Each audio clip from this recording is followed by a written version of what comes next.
Is Donovan Mitchell inevitable? Because on today's show, we're talking more about the Spida and Miami Heat being linked because Bleacher Report actually predicted a Donovan Mitchell trade. It came from their most recent NBA mock draft that featured a Mitchell to Miami trade. And I wanted to talk about what the trade offer was, if it would be enough, if it makes sense for both sides, and overall really kind of parlay that into what prospects could be dealt from the Miami Heat to Cleveland in any Donovan Mitchell trade. I am Nic Rohloff. This is the Heat Report by Chat Sports. And make sure you are subscribed to us here at the Heat Report because we're going to cover everything surrounding the offseason for the Miami Heat. And I want to get 1% better every single week. The most subs we got on one VOD or video, as we call it, last week was 41. Let's get 50 on today's show. Let's start the week off right.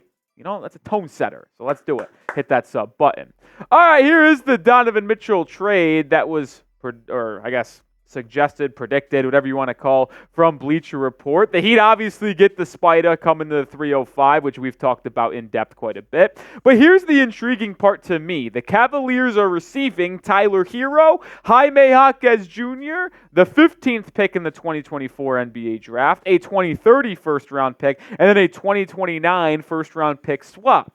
If you notice something, there's a particular name not in this trade that I have predicted he would be in this deal. That would be Nikola Jovic. But before we talk about what I think about this trade offer, let's hear what Bleacher Report had to say. Zach Buckley said that you move Mitchell to South Beach and give Coach Eric Spoelstra a healthy roster, Miami would be right in the middle of next season's championship chase, which I do agree with. With time, it's possible the Cavaliers put their roster in an even better position to contend. Tyler Herro could share the scoring load with Darius Garland. Jaime Jaquez Jr. could be the connector this wing rotation has long been without, and the draft assets could be used in future deals whenever this core signals it's time to cash in those chips. So I'll say this. I'm fascinated to see what Donovan Mitchell does. I'm also fascinated by this little angle that Zach Buckley of Bleacher Report took. They're saying that the Cavaliers would be better positioned to win in, let's say, 3 or 4 years than it is right now if they kept Donovan Mitchell. But as I do always say, this all does hinge on Donovan Mitchell and what he decides to do. If he decides that he does not want to sign a long-term extension with Cleveland this summer, then all signs point to the Cavaliers potentially moving on from him because they don't want to lose him in free agency next year for absolutely nothing. He's too good of a player to let him walk and get nothing in return. So is it really worth keeping Mitchell on a 1-year deal? Technically. And if he does return, it sounds like Darius Garland is going to request a trade. So Mitchell kind of decides the long-term future of the Cleveland Cavaliers organization. He either stays and Darius Garland goes, or he either leaves and then they run a core of Darius Garland, whatever they get back in a Mitchell trade, assuming they do that, to pair up with Evan Mobley in the front court. Fascinating situation that will be developing this summer. But I do want to go back to this trade, and before I give you my thoughts on it, I want to know what you would do. Would you do this trade? Type A for accept, type D for decline is today's pinned comment. So if a YouTube ad break hits, scroll down, let it play, and answer it down below. I'd sprint to Adam Silver to get this done. And I don't know how fast I could run. Maybe I could clock in a little 12, 13 mile per hour. I don't know how fast I can go. Maybe a little bit more than that, but I would reach 20 to get this done because this would be an absolute steal for the Miami Heat. I mean, it really would. Yeah, you give up 2 first-round picks, but you'd have to do that anyway. You have to give up a swap in 29, which you probably hope doesn't convey, right? You hope that you're a better team than the Cleveland Cavaliers in 2029.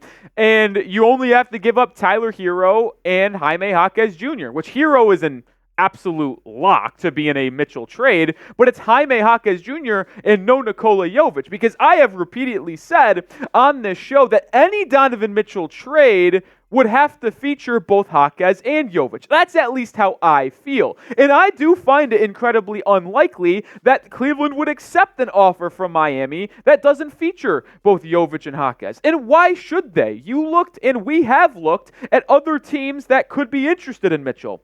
They have 4 or 5 first-round picks they can offer to Cleveland. Miami can only offer 2, and that includes a player at 15 in a class that many consider not that strong. So to me, you would have to include these two guys, and these two guys are spectacular, man. Jovic can do a lot of nice things with his size. He's 6'10", he's 6'11". He's still growing in the NBA. He can already shoot the ball at a high level and catch and shoot situations from beyond the arc. He can facilitate, he can rebound. I thought he rebounded much better than the numbers showed. You just saw him on screen. He only averaged about 4 rebounds a contest, but I thought he did a much better job than those numbers suggested, and he was doing an excellent job boxing out and allowing other players to come clean up some of the mess. And then obviously we've talked about Jaime Jaquez Jr. in the past and how surprising he was that he was able to contribute the way he did in his first year. But there is a lot of improvements to be made for Triple J as well. He was efficient inside the three-point arc, but he struggled from three, only shooting 32%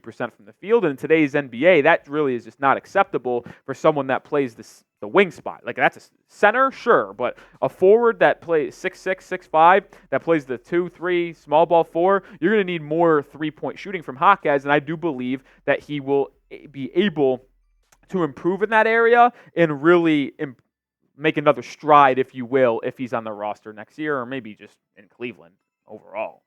More to talk about on this topic, but we do have to show some love to the best daily fantasy app in the game, and that is Prize Picks. Get started with Prize Picks today by downloading the app and using code CLNS to get a first deposit match up to $100. It's so easy to play that anyone can do it. Even producer Cullen can play Prize Picks. That's how simple it is. Just pick more or less on 2 or more player stat projections, and you can watch the winnings roll in. That currently, you can win up to 100 times your money. Yeah, you heard that correctly. 10 into 1,000 with as little as 4 correct entries if you go demon mode on all 4. The playoffs are still going on. They're winding down, but we are in the conference finals as they are set to tip off on Tuesday. And I am looking at Tuesday's matchup between the Celtics and the Pacers. I'll go less than on Peyton Pritchard, 9.5 points. They got the Pritchard clone, just a little bit better in TJ McConnell in Indiana. I'll take the more than on Aaron Nesmith, 16.5 points, rebounds, assists. Remember, he was drafted by Boston. I expect him to come out with a vengeance after being dealt for Brogdon a couple seasons ago. And I'll also take the more than on Andrew Nembhard, half a three-pointer made. This is a 3-player entry to only win 4 times my money because I did go with a little goblin mode, which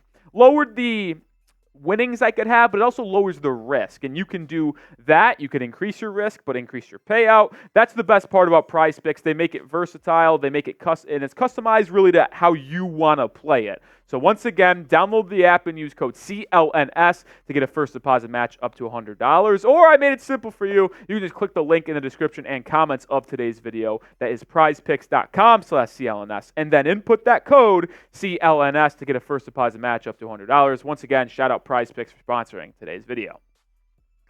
All right, I do want to get back to talking about Jovic and Jaquez because those two are fantastic players. They are. I mean, I talked about how much I've loved Jovic, and I might be the biggest Jovic truther on the planet because his size is 6'10", 6'11", his three-point shooting, his IQ, his ability to lead a transition break, and honestly, I'd like to see the Heat get the ball in his hands more as a initiator and a creator on offense if he remains on this roster. Jaquez was fantastic too, and I believe if he improves his three-point shooting to 37-38%, he can be a 15-point-per-game scorer next season. But I'll pack their bags right now if that means getting Donovan Mitchell because this guy is just a different breed, folks. He is one of the most dynamic scorers in the entire association, putting up 26 points per game. He can score at all 3 levels. He can score at the rim. He can get to the mid-range, hit that elbow jumper, coming off screens, dominating drop coverage, but also give you a little step back because he's so quick, man. And his first step just puts defenders on their heels, which means they are just so